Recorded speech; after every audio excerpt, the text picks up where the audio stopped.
सुजानगढ़ शहर की लोहारगढ़ स्थित बाल भारती इंटरनल स्कूल के छात्रों ने माध्यमिक शिक्षा राजस्थान के अजमेर द्वारा घोषित 10वीं की कक्षा के रिजल्ट में उत्कृष्ट प्रदर्शन करते हुए स्कूल का नाम रोशन किया। संस्था के डायरेक्टर नूपराम मुंडा ने बताया कि प्रवीण भार्गव ने 96.83% अंक लाकर संस्था का नाम रोशन किया।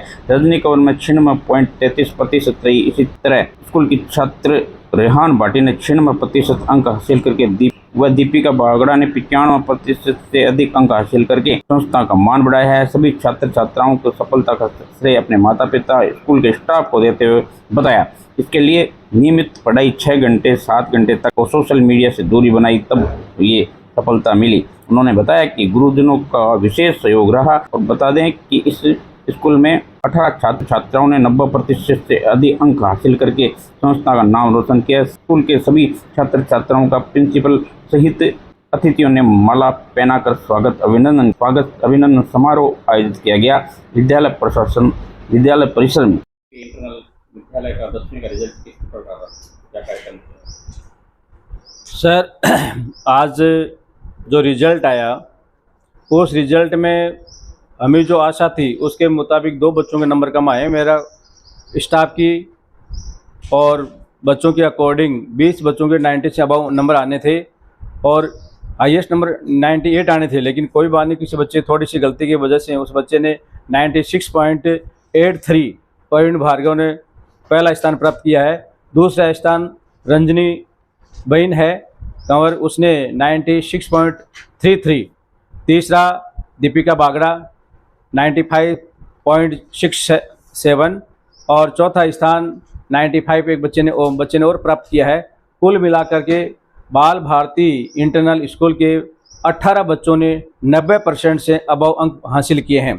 इसका मैं संपूर्ण श्रेय मेरे इंचार्ज को और एक टीम भावनाओं से जो लग करके जो मेहनत करते हैं स्टाफ, उनको मैं धन्यवाद देता हूं कि उन्होंने टीम भावना से वर्क करके इतना अच्छा रिजल्ट दिया है। सुजानगढ़ में साबित कर दिया कि जितनी संख्या मेरे पास ज़्यादा है लेकिन संख्या में हर प्रकार के बच्चे आते हैं, किसी को ना नहीं करते हैं। उसके बावजूद भी सब टीम ने मिल करके बहुत शानदार रिजल्ट दिया। 90 से अबव वाले 18 बच्चे हैं जो सुजानगढ़ में किसी संस्था के पास नहीं है।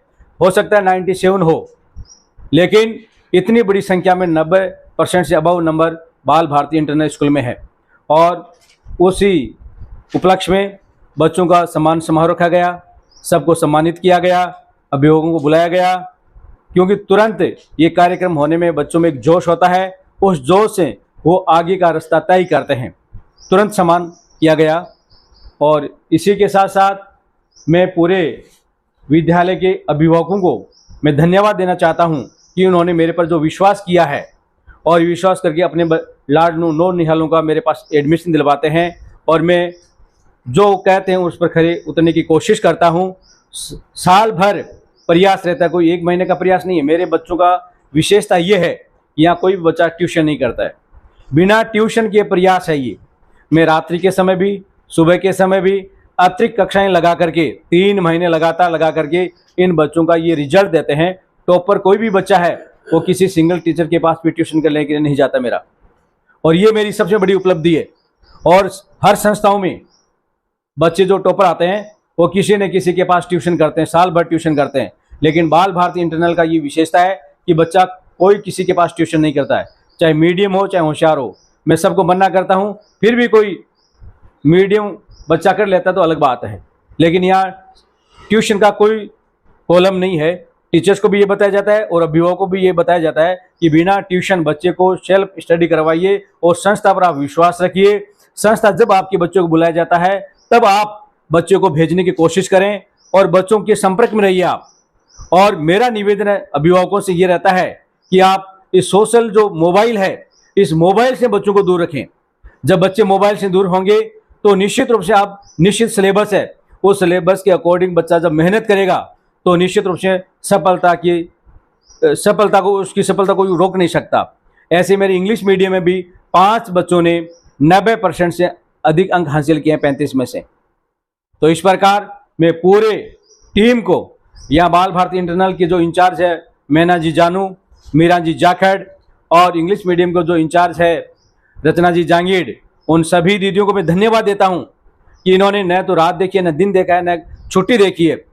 अथक परिश्रम करके इन बच्चों को विकास में तन मन धन झोंका है, तब जाकर के सफलता मिलती है, अन्यथा संभव नहीं। ये मेरे पास जो बच्चे आते हैं मीडियम परिवार के बच्चे आते हैं और उनको निखारना हमारे लिए बड़ी खुशी का क्षण होता है।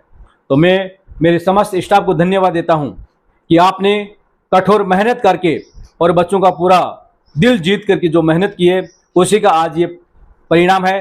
हर साल परिणाम मेरा बढ़ता है। पिछले साल 11 बच्चे 90 से अबाव थे, इस साल 18 बच्चे 90 से अबाव हैं। तो मैं पूरे स्टाफ को धन्यवाद देता हूं कि आप टीम वर्क से, टीम भावना से जो काम करते हैं उसी का सफलता का राज है। और अभिभावक हमें बराबर मोटिवेट करते रहते हैं, हमारा सहयोग करते रहते हैं और बच्चे भी हमारा कहे अनुसार एक आदर्श के रूप में बच्चे पेश आते हैं, तभी ये रिजल्ट मिल पाता है, अन्यथा ये रिजल्ट मिलना संभव नहीं है। बच्चे को जब भी बुलाया जाता है बच्चा उस समय तैयार रहता है। और पुनः मैं मीडिया कर्मियों को धन्यवाद देता हूं कि आप हर वक्त मेरे को पूछते रहते हो क्या रिजल्ट क्या रहा, रिजल्ट क्या रहा। बड़ी खुशी होती है कि मैं चर्चा का विषय बनता हूं आपके सामने और बाल भारती का परचम यूं ही लहराते रहें, ये मैं बालाजी से प्रार्थना करता हूं। मेरी बालाजी की जो टीम है वह हमेशा मेरे को मोटिवेट करती रहती है। दिनेश जी तंवर है, अरविंद जी बोचीवा और अरविंद जी खंडेलवाल है, मनोज जी शर्मा है, तरन जी जालान है, सब लोगों का सहयोग रहता है। वो हर वक्त मेरी संस्था की चिंता करते रहते हैं, मेरे मिलने वाले सब प्रकार से संस्था के बारे में सोचते रहते हैं कि गुरुजी कहीं आप पीछे नहीं रह जाएं। समय समय पर वो जगाते रहते हैं, तब सब लोग मिलकर के अच्छी मेहनत करते हैं, तभी ये रिजल्ट रहता है। धन्यवाद। सुजानगढ़ की गांधी बस्ती स्थित श्री गोपाल कृष्ण आदर्श विद्या मंदिर में प्रतिभा सम्मान समारोह आयोजित किया गया। विद्यालय के प्राचार्य जय नारायण प्रजापति ने बताया कि विद्यालय के अथक प्रयासों से कक्षा 8वीं के 11 भैया बहनों ने ए ग्रेड, 5 भैया बहनों ने ए ग्रेड बी प्राप्त किया। इसी सभी भैया बहनों द्वारा इन सभी भैया बहनों ने कक्षा 10वीं में 90% ऊपर अंक हासिल करने वाले 11 भैया बहनों का विद्यालय परिवार द्वारा सम्मानित समारोह आयोजित किया गया। कक्षा 10वीं के 4 भैया बहनों द्वारा 95% से अधिक अंक हासिल किए गए। सुजानगढ़ नगर में 97.67 अंक हासिल कर बहन सोनिया ढाका ने प्रथम स्थान किया। वहीं उसकी जुड़वा छोटी बहन ने 96.50% अंक हासिल कर सानिया ढाका ने दूसरा स्थान प्राप्त किया। हम आपको बता दें दोनों जुड़वा बहनों ने नाम रोशन किया है। वहीं धीरती शर्मा ने 55% से अधिक अंक हासिल कर तीसरा स्थान प्राप्त किया। भैया अंकित माली ने 95% अंक हासिल के चौथा स्थान प्राप्त किया। विद्यालय प्रबंध समिति के सदस्यों ने उपस्थित अध्यक्ष, विद्यालय प्रशासन के व्यवस्था श्री राम गोपाल गाड़ोदिया, विद्यालय के व्यवस्थापक उपस्थित थे। इस दौरान सभी ने प्रतिभा सम्मान समारोह में अपना योगदान दिया और इस दौरान प्रिंसिपल ने बताया अच्छा रहा इस बार क्या कारण रहा कि बहुत शानदार रिजल्ट रहा? हमारा विद्यालय शुरू से ही इसके लिए प्रयासरत था कि इस बार हमें अच्छा रिजल्ट देना है। उसके लिए इन बच्चों के 2 ग्रुप बनाए हमने, एक जो बच्चे अच्छी तैयारी कर रहे थे और एक जो सामान्य वे में थे। तो इस दृष्टि से हमारी जो टीम थी उन्होंने ज़बरदस्त तरीके से प्रयास किया, जो बच्चे अच्छे थे उन पर विशेष प्रयास किया और उसी का परिणाम है कि आज हमारे कम से कम 11 बच्चे ऐसे हैं जो 90% से ऊपर हैं और जिसमें बहन सोनिया ढाका ने पहला स्थान प्राप्त किया है 97.67% अंक प्राप्त करके, और उसी की छोटी बहन सानिया ढाका ने 96 समथिंग प्राप्त करके दूसरा स्थान प्राप्त किया। और बहन धृति इंदौरिया या धृति शर्मा जिसको कह सकते हैं, आपने 95 समथिंग प्राप्त करके और तीसरा स्थान प्राप्त किया। इसके 90% से ऊपर जिन भैयाओं ने भी प्राप्त किया है स्थान, उन सब में ये कंपटीशन था कि वो बच्चे लगभग 95% से ऊपर प्राप्त करेंगे। हमारे 95% से ऊपर 4 भैया बहन हैं और 90% से ऊपर 11 भैया बहन। इस वक्त मैं गोपाल कृष्ण आदर्श विद्या मंदिर में हूँ, जहाँ पे टॉपर साइंस 10वीं क्लास के स्टूडेंट से बातचीत करना चाहूँगा किस तरह सफलता प्राप्त की है। क्या नाम है आपका? सानिया ढाका। कितना % आए? 96.5। क्या बनना चाहती हो? मैं डॉक्टर बनना चाहती हूँ। स्कूल के बारे में क्या कहना है? स्कूल तो बहुत अच्छी है, पढ़ाई के साथ संस्कार में भी बहुत अच्छी है। पढ़ाई का तो कहना ही क्या, रिजल्ट हमेशा हमारे स्कूल का बहुत अच्छा रहता है और मैं 10 साल से स्कूल में हूँ। मुझे तो ये स्कूल बहुत अच्छी लगी। क्या नाम है आपका? सोनिया ढाका। दोनों बहनें हो क्या? हाँ। जुड़वा? हाँ। दोनों के कितने % आए? 97.67 मेरे और इसके 96.50। क्या बनना चाहते हो? डॉक्टर। कितने घंटे पढ़ते हो? कितने तो 6-7। स्कूल के बारे में क्या कहना है? स्कूल बहुत बढ़िया है, रिजल्ट बहुत अच्छा रहता है। हमने भी बहुत यहाँ पे अच्छी पढ़ाई की है, इसलिए अच्छी। स्पोर्ट्स में रुचि है? नहीं। क्या नाम है? धृति शर्मा। कितना परसेंट आया? 95.167 परसेंटेज क्या बनना था? CA। ये तो स्टूडेंट जो डॉक्टर्स भी बनना चाहते हैं, सीए भी बनना चाहते हैं, क्योंकि उन्होंने 10वीं क्लास में टॉप मार्क्स हासिल किए हैं, स्कूल का नाम रोशन किया, परिवार का नाम। टाटा की रिपोर्ट। राजस्थान के शेखावटी क्षेत्र में शोपुरा ढाकाबास में एक शादी समारोह में हर्ष फायरिंग का मामला दर्ज किया गया है। मंडावा क्षेत्र का मामला बताया जाता है। थाना प्रभारी रामन्यास ने बताया 11 मई को शोपुरा ढाकाबास में बारात रवाना होने से पहले 2 व्यक्तियों द्वारा हर्ष फायरिंग की गई। इस मामले में ये वीडियो काफी वायरल हो रहा है। तेजी से वायरल होते इस वीडियो पर पुलिस ने मामला दर्ज किया है। मंडावा थाने में लिखित रिपोर्ट निखिल बराला द्वारा दी गई है। हर्ष फायरिंग की रिपोर्ट दी गई है। 19 मई का ये वीडियो बताया जा रहा है। बताया जाता है रिपोर्ट दर्ज करते ही मामले का अनुसंधान शुरू कर दिया गया है। आरोपी की गिरफ्तारी को लेकर पुलिस ने अनुसंधान शुरू किया है। सोशल मीडिया में इस तरह की वीडियो वायरल हो रहे हैं। वहीं पिता पुत्र के खिलाफ मामला दर्ज है। ये वीडियो में आप देख सकते हैं जो वायरल हुआ है, जिसमें साफ तौर पर दिखाई दे रही है एक व्यक्ति फायरिंग करता हुआ, पिस्टल से फायरिंग करता हुआ दिखाई दे रहा है। हर्ष फायरिंग है। इस दौरान थानाधिकारी ने बताया दिनांक 19 मई 2025 को शोपुरा ढाकाबाज निवासी ब्रजलाल ने एक लिखित रिपोर्ट में वीडियो के पेश की, जिसमें बताया गया कि एक शादी समारोह में ढाकाबाज में निखिल बराला व अन्य व्यक्ति ने हर्ष फायरिंग की है अपने हथियार से। जिस रिपोर्ट पर प्रकरण संख्या 81 थाने पर दर्ज किया गया है और उस वीडियो के संबंध में अनुसंधान किया गया जा रहा है और आरोपी की तलाश की जा रही है। आरोपी को दस्तयाब करने के बाद में अग्रिम कार्रवाई की जाएगी। इसका सोशल मीडिया पे वीडियो भी वायरल हो रहा है। अग्रिम कार्रवाई उसको दस्तयाब करके की जाएगी। लागू रहेगा फिर लागू रहे नई व्यवस्था लागू रहे लागू रहे नई व्यवस्था लागू रहे नया बस स्टैंड चालू रहे नया बस स्टैंड चालू रहे नया बस स्टैंड चालू रहे नई व्यवस्था लागू हो नई व्यवस्था लागू हो नई व्यवस्था चालू रहे।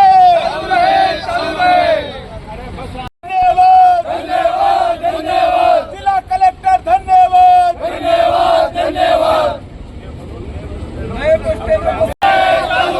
कलेक्टर महोदय जिंदाबाद कलेक्टर महोदय जिंदाबाद कलेक्टर महोदय जिंदाबाद अतिक्रमण मुक्त हो सुजानगढ़ अतिक्रमण मुक्त हो सुजानगढ़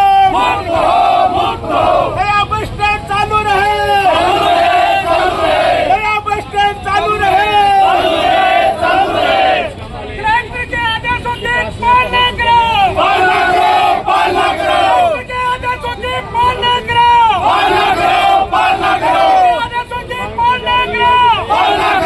पालना करो नया बस स्टैंड दिन रात चालू रहे नया बस स्टैंड दिन रात चालू रहे दिन रात चालू रहे